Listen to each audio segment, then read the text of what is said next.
Hello students, तो आइए जो है राउट्स फ्लो को आगे बढ़ाया जाए और इसमें जो है कुछ नई चीज़ें ऐड किया जाए। अब क्या है कि जैसे आप देख रहे हैं कि हमने एक क्वेश्चन को लिखा हुआ है और उस क्वेश्चन को जब आप पूरा लिख लेंगे तो आप इसको ध्यान दीजिएगा कि हमने कुछ नए टाइप के सवाल इसमें ऐड किए हैं।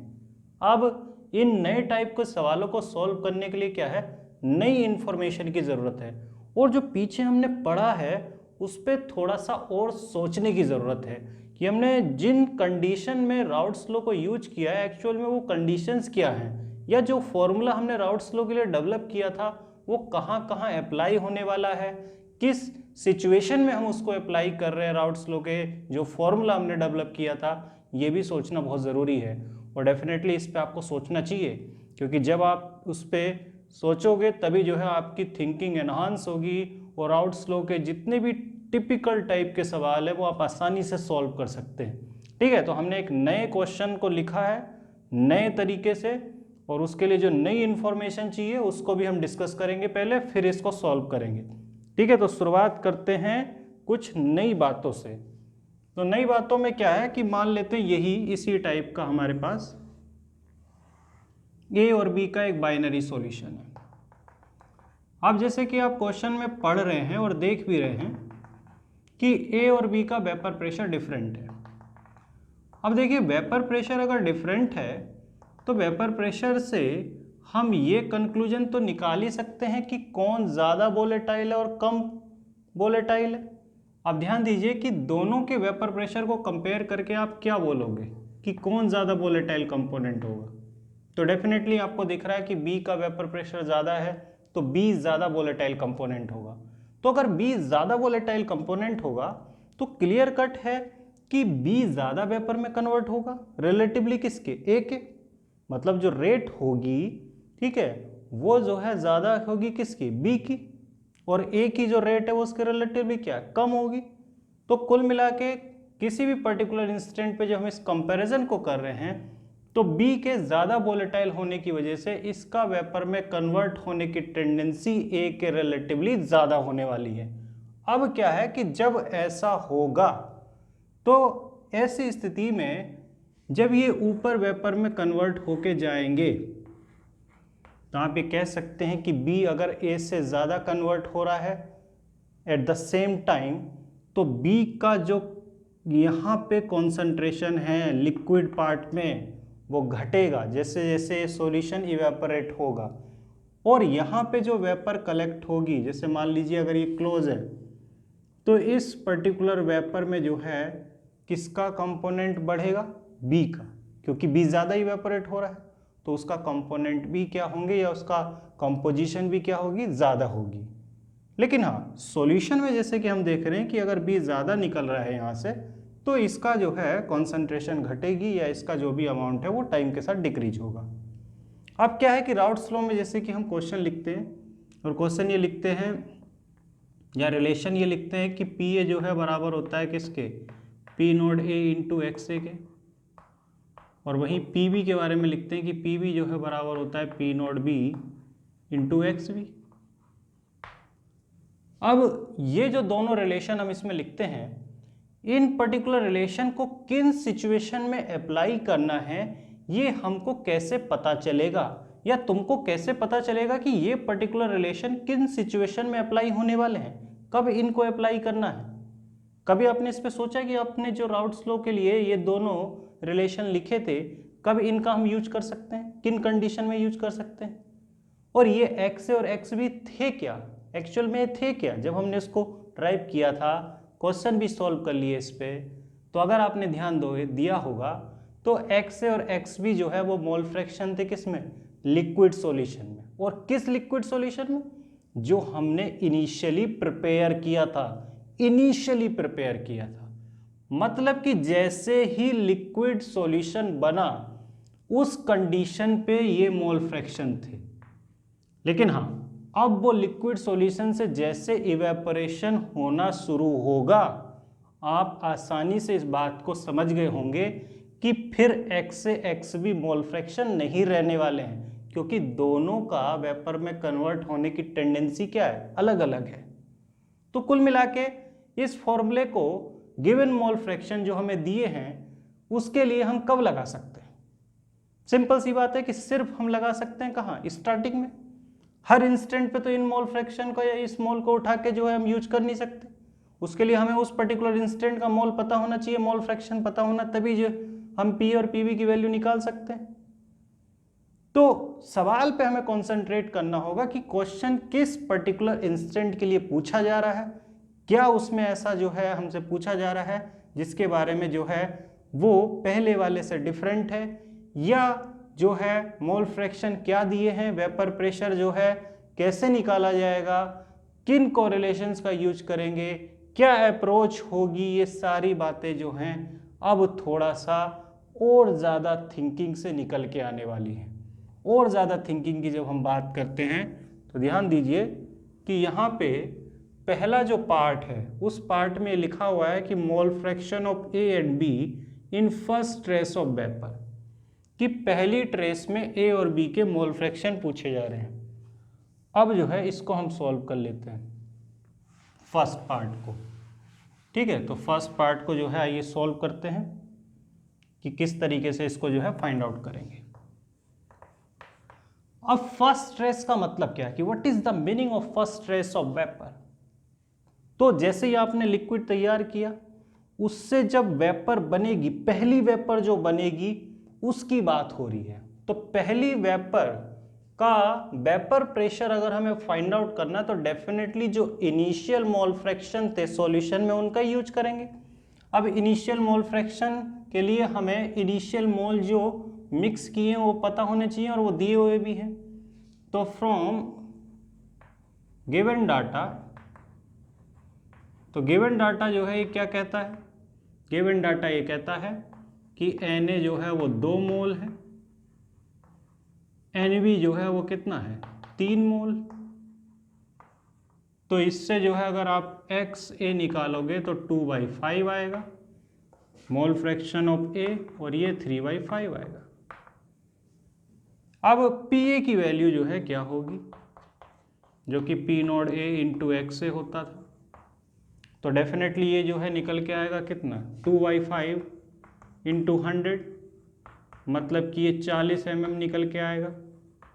और वहीं PV की वैल्यू अगर आप निकालोगे P naught B into XV, तो ये निकल के आएगा 3/5 इंटू 150, और इसको सॉल्व करोगे तो ये आ जाएगा कितना 90 mm। अब ध्यान दीजिए कि P और PV की वैल्यू पता चल गई, तो वेपर फेज में मोल फ्रैक्शन A का बराबर हो जाता था किसके, PA divided by PA plus PV using Dalton law of partial pressure.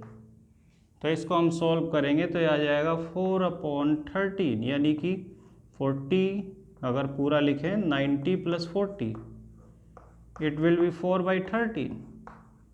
और सिमिलरली अगर आप लिखोगे YB को तो YB हो जाएगा कितना 9/13। अब देखिए यही जो है हमारे पहले पार्ट का आंसर है कि पहले पार्ट में हमसे जो है पूछा गया क्या है, mole fraction of A and B in first trace of vapour. तो फर्स्ट ट्रेस ऑफ वेपर के लिए हमें इनिशियल कंपोजिशन का यूज करना है, क्योंकि जब पहली बार वेपर बनेगी तो पहली बार सॉल्यूशन में मोल फ्रैक्शन क्या थे, जब सॉल्यूशन जस्ट वेपराइज होना स्टार्ट हुआ तो मोल फ्रैक्शन हमें दिया हुआ है कि 2 मोल जो है A का किसके साथ मिक्स किया गया है, 3 मोल ऑफ B के साथ। तो अगर ऐसा है तो इसी का यूज करके हम फर्स्ट ट्रेस ऑफ वेपर की बात कर रहे हैं, क्योंकि पहली बार वेपर जब बनेगी तब इतना मोल होगा, इसलिए हमने राउट्स लॉ में इस पर्टिकुलर मोल का यूज करके सॉल्व किया और YA और YB की वैल्यू को फाइंड आउट किया। तो यहाँ पे इसको लिख लेते हैं कि YA जो है कितना आया 4/13 और YB जो है कितना आया 9/13। क्लियर है। अब दूसरे सवाल पे कॉन्सेंट्रेट करिए। If pressure is reduced further then find the pressure at which last trace of liquid disappear। मतलब सवाल ये कह रहा है कि अगर हम एक्सटर्नल प्रेशर को घटाते रहें तो कितने तक हमको घटाना होगा कि वो पूरा जो है लगभग इवेपोरेट हो जाए। Last trace of liquid solution मतलब जब आखिरी बूंद बचे उसकी बात हो रही है। आखिरी बूंद जब बचेगी तो आखिरी बूंद का मतलब क्या है कि आखिरी बूंद का जो है मीनिंग आप कैसे समझोगे कि मान लो आपके पास ये लिक्विड सॉल्यूशन था, अब ये लिक्विड सॉल्यूशन जो है पूरा वेपराइज हो गया, बस हल्का सा यहाँ बचा है और वेपर होके यहाँ मान लो ये वेपर की फॉर्म में कन्वर्ट हो गया इधर ऊपर। तो इस वेपर में क्या मोल फ्रैक्शन होंगे जब ये पूरे का पूरा जो है वेपर में कन्वर्ट हो गया है, ठीक है। तो आप सोचिए कि इस वेपर में मोल फ्रैक्शन क्या होने वाले हैं। बहुत आसान है, आप आसानी से सोच सकते हैं कि क्या होने वाले हैं। तो सिंपली क्या होगा कि पहले इस लिक्विड में जो मोल फ्रैक्शन रहे होंगे वही जो है बाद में मोल फ्रैक्शन कितने हो जाएंगे वेपर फेज के। तो वही चीज़ हम यहाँ पे यूज करने वाले हैं। इसका मतलब कि सेकंड क्वेश्चन को जब हम सॉल्व करेंगे तो सेकंड क्वेश्चन को सॉल्व करने में हमें अप्रोच बहुत क्लियरली दिख रही है, और वो ये mole fraction in vapor phase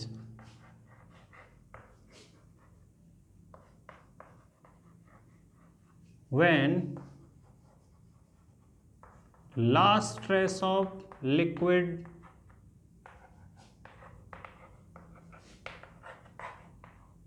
solution remain। तो उस सिचुएशन में हम लिख सकते हैं कि YA equals to XA and YB equals to XB। बहुत इजी है ये चीज़ लिखना, और ये मैंने अभी समझाया कि क्यों ऐसा होगा। इसके अकॉर्डिंग हम YA YB पीछे फाइंड आउट कर चुके हैं, तो ये हो जाएगा 2/5, मतलब XA XB को हम पीछे फाइंड आउट कर चुके हैं, और ये हो जाएगा कितना 3/5। क्लियर।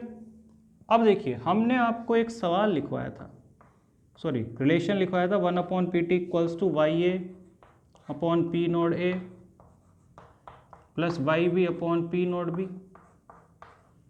इससे क्या है कि अगर हमें वेपर फेज में मोल फ्रैक्शन दिए हों तो हम आसानी से वेपर प्रेशर निकाल सकते हैं उस पर्टिकुलर मोल फ्रैक्शन के लिए। अब देखिए YA YB दिया हुआ है, P naught A P naught B यहाँ जो है क्वेश्चन में दिया हुआ है, तो उस कंडीशन का हम जो है वेपर प्रेशर फाइंड आउट कर सकते हैं कि वेपर प्रेशर जो है क्या होने वाला है। तो उसको जो है ये फाइंड आउट कर लेते हैं कि उस कंडीशन पे वेपर प्रेशर क्या होने वाला है। तो उस कंडीशन पे वेपर प्रेशर क्या होने वाला है उसके लिए हम लिखेंगे कि 1/PT is equals to 2/5 upon 100 plus 3/5 upon 150। अब चाहे तो आप इसको सॉल्व करके देख लें, या हम इसको डायरेक्टली भी सॉल्व करके जो है लिख सकते हैं कि अगर आप PT को निकालोगे तो PT जो है आएगा कितना 125 mm। मतलब ये जो है इस कंडीशन पे जो वेपर प्रेशर है वो कितना आएगा 125 mm। आप सिंपल सी एक बात सोचिए कि अगर हम एक्सटर्नल प्रेशर को, जो हमारा एक्सटर्नल प्रेशर है, उस एक्सटर्नल प्रेशर को घटा के जो है अगर हम इसके बराबर ले आएंगे तो एक्सटर्नल प्रेशर जब बराबर हो जाएगा किसके, वेपर प्रेशर के, तो बॉइलिंग हो जाएगी। बॉइलिंग का मतलब है कि जो लास्ट ट्रेस है वो तुरंत बॉयल होके किस में कन्वर्ट हो जाएगी, वेपर में। तो सिंपल सी सिचुएशन है कि अगर हमें लास्ट ट्रेस को इवेपोरेट करवाना है तुरंत, तो हम जो है एक्सटर्नल प्रेशर को किसके बराबर कर देंगे, वेपर प्रेशर के बराबर कर देंगे। और हमने वेपर प्रेशर निकाल लिया कि कितना है, कि जब लास्ट ट्रेस ऑफ लिक्विड बचेगी उसके ऊपर वेपर प्रेशर कितना है 125 mm। ध्यान दीजिए, तो 125 mm is the vapour pressure over the last trace of liquid solution.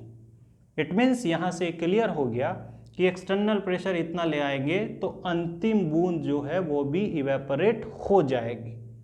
तो यहाँ से हमको ये पता चला कि इस पार्ट का आंसर जो है वो कितना आ गया 125 mm।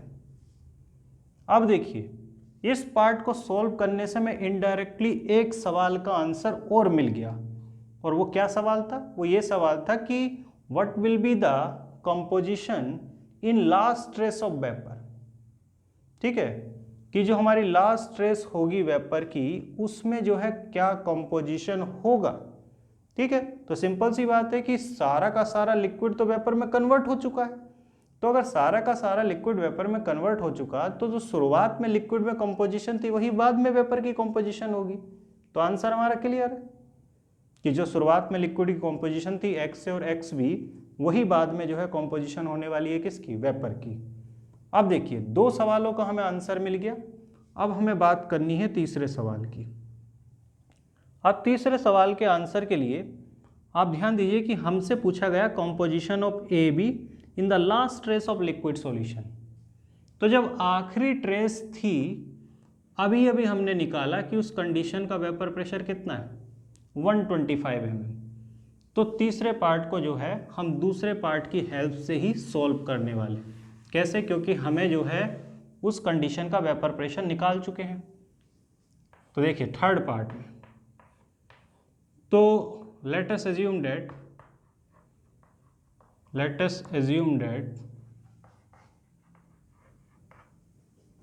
mole fraction of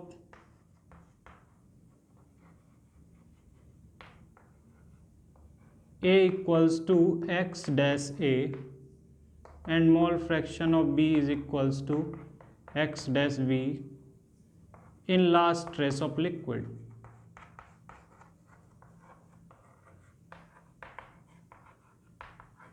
अब अगर आप राउट्स लॉ यूज करेंगे तो आप लिख सकते हो PT जो होगा इस लास्ट ट्रेस के ऊपर वो बराबर हो जाएगा P naught A into X dash A plus P naught B into X dash B। ये पर्टिकुलर रिलेशन आप लिख सकते हैं लास्ट ट्रेस के लिए, क्योंकि लास्ट ट्रेस पे जो वेपर प्रेशर है वो इस रिलेशन को फॉलो करेगा। जैसे मैंने शुरुआत में भी ये चीज़ बताई थी कि उस पर्टिकुलर इंस्टेंट का मोल फ्रैक्शन हमको गिवन होना चाहिए जिस पे हमें वेपर प्रेशर फाइंड आउट करना है। लास्ट ट्रेस की बात हो रही है, लास्ट ट्रेस का वेपर प्रेशर हमें पता है कि लास्ट ट्रेस के ऊपर कितना वेपर प्रेशर है। मोल फ्रैक्शन हमने एक्स डैश ए और एक्स डैश बी मान लिया, P naught A P naught B हमें पता है। अब वैल्यू पुट कर लेते हैं, तो 125 is equals to 100 into X dash A plus 150 into X dash B। अब जो है हमें पता है कि X dash A at the same time plus X dash B जो है कितना होगा, यूनिटी। तो हम लिख सकते हैं कि एक्स डैश बी जो है बराबर हो जाएगा किसके, 1 माइनस एक्स डैश ए। तो अगर ऐसा होगा तो इसको कर लेते हैं, तो 125 equals to 100 into X dash A plus 150 to 1 minus X dash A. अब अगर हम इसको सॉल्व करते हैं तो सॉल्व करने से हमें मिलता है कि X dash A equals to 1/2। तो एक्स डैश ए अगर 1/2 है, so X dash B should be also equals to क्या होगा, 1/2। इसका मतलब कि दोनों कंपोनेंट का मोल फ्रैक्शन जो है लास्ट ट्रेस ऑफ लिक्विड में जो है कितना आने वाला है, 1/2 एंड 1/2। ठीक है, तो आपने जो है क्लियर कट देखा कि लास्ट ट्रेस में जो है मोल फ्रैक्शन कितना आ रहा है, 1/2 और 1/2।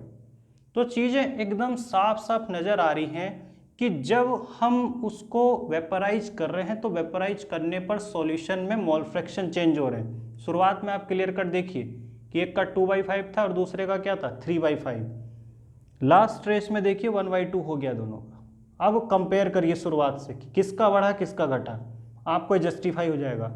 जो लेस वोलेटाइल है उसका बढ़ा, जो मोर वोलेटाइल है उसका घटा। मतलब जिसका वेपर प्रेशर कम था उसके मोल फ्रैक्शन बढ़ रहे हैं सॉल्यूशन में। लास्ट ट्रेस में कंपेयर करिए 2/5 और 1/2, तो 1/2 2/5 से क्या है, ज़्यादा है, मतलब वो बड़ा है। और 3/5 और 1/2 मतलब कि 1/2 कम है किससे, 3/5 से, मतलब B का घटा है लिक्विड फेज में मोल फ्रैक्शन जैसे जैसे इवेपोरेशन हो रहा है।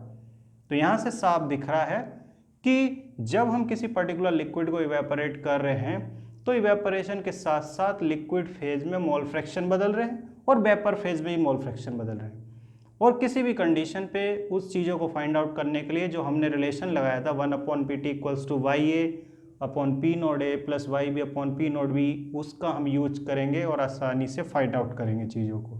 तो ये 3 डिफरेंट सवाल थे जिनको हमने सिंपली सॉल्व करके देखा और तीनों में आंसर निकाला। ठीक है, ये क्लियर है कि कैसे हमने इसको सॉल्व किया।